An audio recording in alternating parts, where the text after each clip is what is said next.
Hi everyone. Today we're going to begin our study of William Shakespeare's Macbeth. This is the last unit for the year. So if you haven't done so already, you need to download a copy of the No Fear Shakespeare script. Using the script, you'll be able to see the original Shakespearean text, and on the other side, the right-hand side, you'll have the modern translation. We'll use both of these as we progress throughout the play. On the screen here you see what's part of your do now, which is to look over this PowerPoint presentation on Macbeth.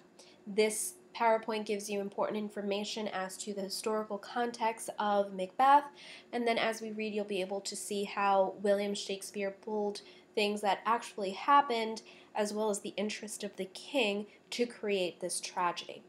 So Macbeth is really entitled The Tragedy of Macbeth, and so we need to talk about why it would be considered a tragedy. So these are some of the things that I want to drive home with you.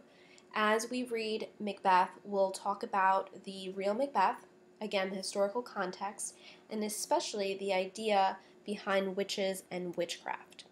So what I want us to understand first off is that Macbeth is a tragedy. Therefore, if you take a look at your screen down at the bottom, the main character is going to have a fatal flaw that's going to cause his downfall. And I also want us to see how the play is a play of illusions. There's a lot of mystery and a lot of talk of the supernatural, in this case being the witches and even the idea of fate. The next thing that I want to kind of briefly go over with you is the importance of feuding families, the importance of the control of territory during the time that the play is set, as well as the importance of thanes. So usually, if you take a look again at your screen, the castle was the power base for each rival warlord, which is considered a thane, and we'll see how this plays out in Macbeth.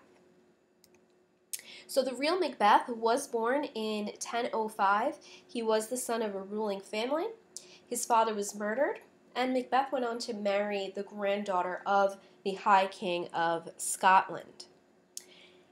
In the play, we're going to be introduced to King Duncan. King Duncan was an actual king. He was the King of Scotland when the real Macbeth was born. However, he was, at the age of 38, murdered, and history has it that it was probably the real Macbeth who murdered the king. Now, Macbeth is considered a powerful and efficient warrior, and so for him to come and murder the king would be something that, that would be unheard of. So that's why we're not sure if he really was the one who murdered the real King Duncan. However, Macbeth went on to become the High King of Scotland in 1040, and he ruled for a little over 17 years. It was during this time that King Duncan's sons actually escaped Scotland. They were afraid that they were going to be murdered like their father, and they left Scotland, leaving Macbeth to rule. And during that time, Macbeth ruled. It was very peaceful, and people actually liked him. It wasn't until 1054 that Duncan's son Malcolm returned to Scotland to take over what is rightfully, or was rightfully, his. So Shakespeare did all of this research, and so he modeled the play after these historical figures. And the real or one of the real reasons why he wanted to do that is because it is rumored that King James the First of England was distantly related to one of the characters, one of the people involved in the real Macbeth's life. So on your screen here, I pulled up the next slide. James the First comes to power. I just want to briefly go over this with you. King James the Sixth was the king of Scotland. While he's ruling, Queen Elizabeth I was the Queen of England. However, Queen Elizabeth did not have any children. So before she died, she appointed James VI to succeed her. And when she died in 1603, King James VI of Scotland then became James I of England. Prior to him, there wasn't a King James. That's why in England he was known as King James I. So King James VI and King James I is the same person. Okay, so Macbeth, the tragedy of Macbeth, is going to echo a lot of the interest of the king, of King James. One of these is the Gunpowder Plot of 1605. And usually when I teach this, we finish Fahrenheit 451. We read, again, the importance of censorship, but then that also leads us into the movie that I like to have you watch, V for Vendetta, which kind of talks a little bit about Guy Fawkes and the November 5th, 1605 plot to explode the House of Lords, which was an attempt to assassinate the king. So during the time the play begins, there are two wars going on. We have the Civil War in Scotland. So this would be King Duncan versus MacDonald, who is a Thane. And then we also have the National War. So that's Scotland, led by King Duncan, against invading Norway. So Macbeth in the play is at war, hoping to gain victory for King Duncan. Okay. So the last thing that I want to quickly go over with you is the association with witches.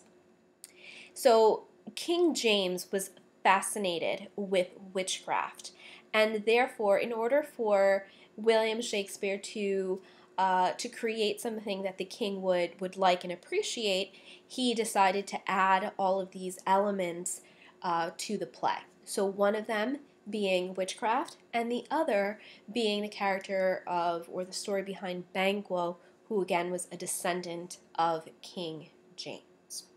So let's take a look at your script so we can begin to look at the first two scenes of the play. So here on the screen I have pulled up the No Fear Shakespeare script. You can see that on the left-hand side I have the original text, and on the right-hand side I have the modern text, left and right. So as we begin, hopefully you remember from your reading of Romeo and Juliet that you have your stage directions, which indicate which characters are entering and leaving. Then in bold, you have the name of the characters, and then right below, you have their lines. You also have these very fine and light numbers, which indicate line numbers for reference purposes. And then you have the indication of the new scene. Remember that every scene becomes one when you change the setting. So if you go from being outside to inside, you have to create two different scenes. Okay? So Act 1, Scene 1 begins with these witches. Again, King James would be watching this, and he would be very excited to see these witches come onto the stage. As we read, I want to focus on what characterizes Macbeth. What are people saying about him, and what kind of conflict do the witches present once the play begins? So let's take a look at this together.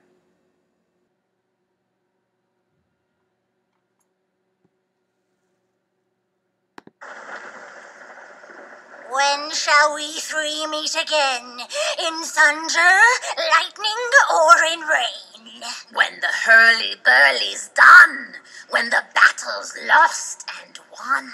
That will be ere the set of sun. Where the place? Upon the heath. There to meet with Macbeth. I come, Grey Malkin.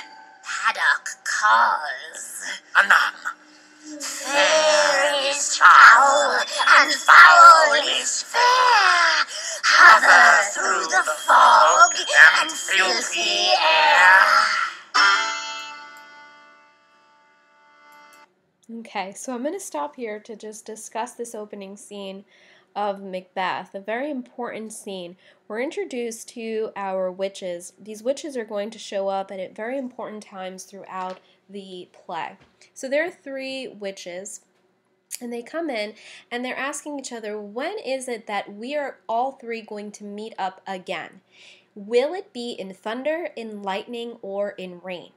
The second witch says that they are going to come back together when the noise of the battle is over. And if you remember, in the PowerPoint, we briefly discussed the fact that there are two wars that are going on at the beginning of this play.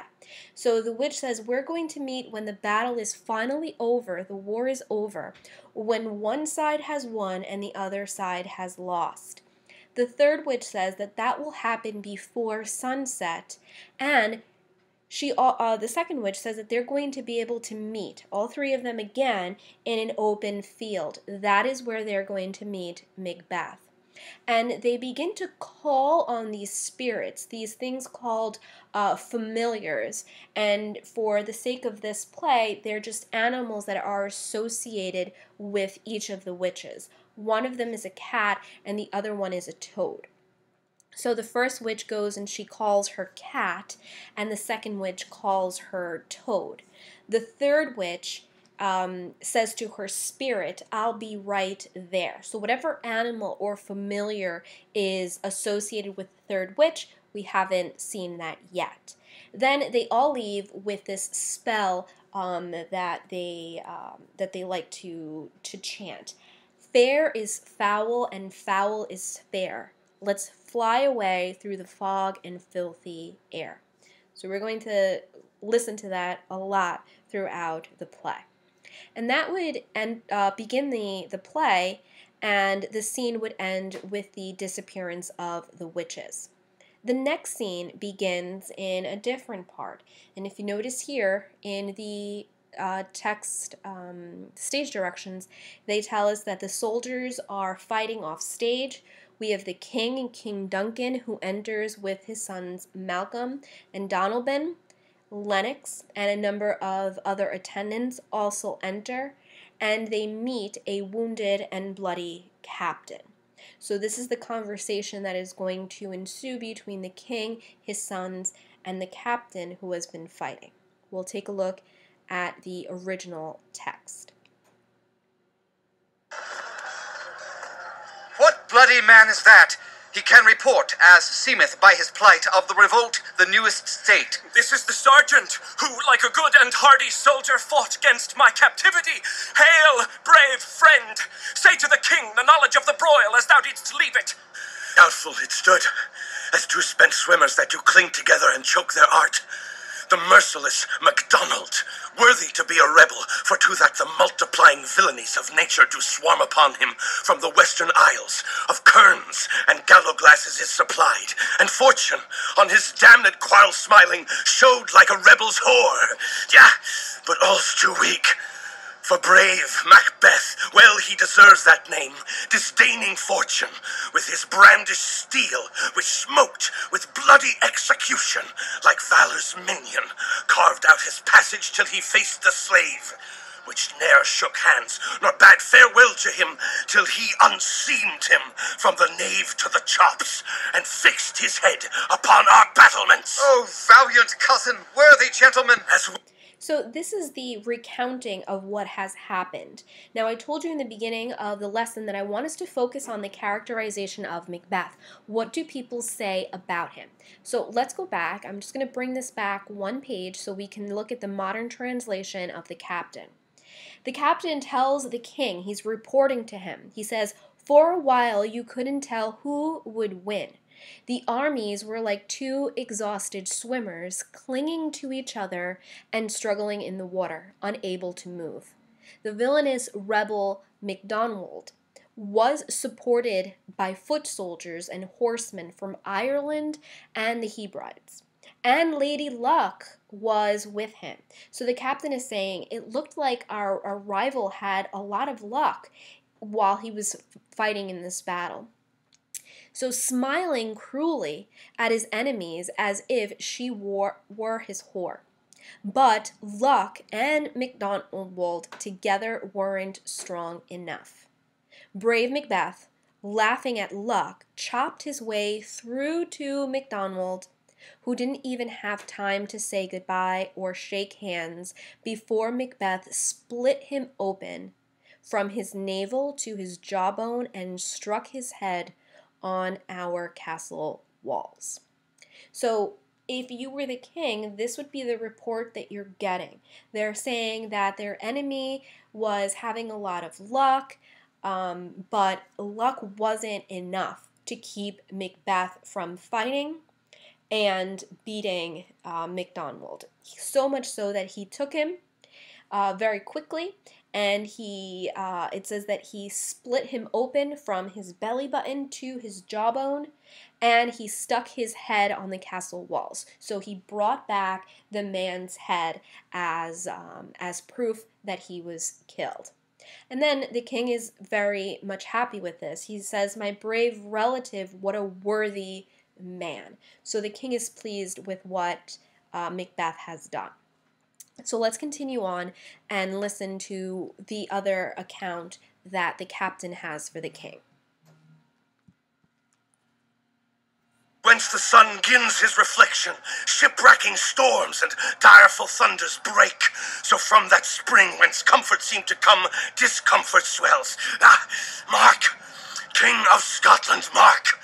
No sooner justice had, with valor armed, compelled these skipping kerns to trust their heels, but the Norwegian lord, surveying vantage, with furbished arms and new supplies of men, began a fresh assault. Dismayed not this our captains, Macbeth and Banquo? Yes, as sparrows, eagles, or the hare, the lion.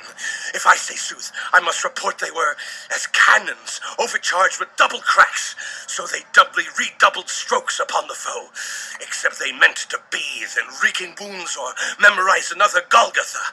I cannot tell. But I am faint. My gashes cry for help. So will thy words become thee as thy wounds. They smack of honor both. Go, get him surgeons. Who comes here? The worthy Thane of Ross. What a haste looks through his eyes. So should he look that seems to speak things strange. God save the king!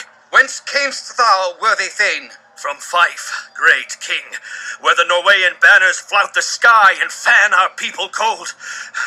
Norway himself, with terrible numbers, assisted by that most disloyal traitor, the Thane of Cawdor, began a dismal conflict, till that Bellona's bridegroom, lapped in proof, confronted him with self-comparisons, point against point, rebellious arm against arm, curbing his lavish spirit, and to conclude, the victory fell on us! Great happiness! So I'm going to stop here to kind of recap a few of the things that are going on. The king, let me just bring you back to page 2. The king is saying, although it looked grave and there were, it was a very violent battle, nothing frightened our captains. And so now we know that not only Macbeth is a captain in the war, but Banquo is as well. And again, if the king were watching this play unfold, he would be really happy because he believed to be a descendant, a relative of the real Banquo. So the captain says the challenge scared them as much as sparrows frighten eagles or rabbits frighten a lion. To tell you the truth, they fought the new enemy with twice as much force as before. They were like cannons loaded with double ammunition. Maybe they wanted to take a bath in their enemy's blood, or make that battlefield as infamous as Golgotha, where Christ was crucified. I don't know, but I feel weak. My wounds must be tended too. So characterizing Macbeth, he is known as this fierce fighter who really isn't afraid of anything. So as the king has received this, he receives also then word from 2 of his attendants, Ross and Agnes. And the king says, who's here? And Malcolm says, it's the Thane, a worthy Thane of Ross. Now remember that a Thane is a title that the king gives someone that he esteems very much, to hold a title and own a lot of land. So Lennox, his other son, says his eyes seem frantic. He looks like someone with a strange tale to tell. And so Ross enters. He says, God save the king. Where have you come from, worthy Thane? And Ross says, I've come from Fife, where the Norwegian flag flies, mocking our country and frightening our people, leading an enormous army and assisted by that disloyal traitor, the Thane of Cawdor, the king of Norway, began a bloody battle. So again, reminding you about the PowerPoint, there are 2 wars going on. Ross is explaining to the king the beginning of the second war. And there is a Thane who is considered now a traitor. And this particular Thane, the Thane of Cawdor, was named a Thane by King Duncan. So that's why he is considered a traitor. But Ross says, outfitted in his battle-weathered armor, Macbeth met the Norwegian attacks shot by shot, as if it were the goddess of war's husband. Finally, he broke the enemy's spirit, and we were victorious. So not only did Macbeth help win the first war, then as he was going back home, he was tired from fighting, he met the other war, and he was able to defeat them as well. So the king is very much impressed. And so take a look at what the king is going to do as part of his gratitude towards Macbeth. That now Sweno, the Norway's king, craves composition, nor would we deign him burial of his men till he disperse it at St. Column's Inch, $10,000 to our general use. No more that Thane of Cawdor shall deceive our bosom interest. Go, pronounce his present death, and with his former title greet Macbeth. I'll see it done. What he hath lost, noble Macbeth hath won. And that brings us to the end of scene 2. So the king orders that they go and kill the current Thane of Cawdor for being a traitor, and then he says, when you're done with that, go meet Macbeth as he's on his way home and grant him with this new title. So now Macbeth is going to be named the Thane of Cawdor, and they exit. So that's going to be the lesson for today. I want us, again, to think about how Macbeth has been characterized. He is this brave soldier who has done everything that he can to help King Duncan keep his throne. So scene 3, which you're going to read on your own, brings you back to the witches, and they're going to give us a little bit more information about Macbeth.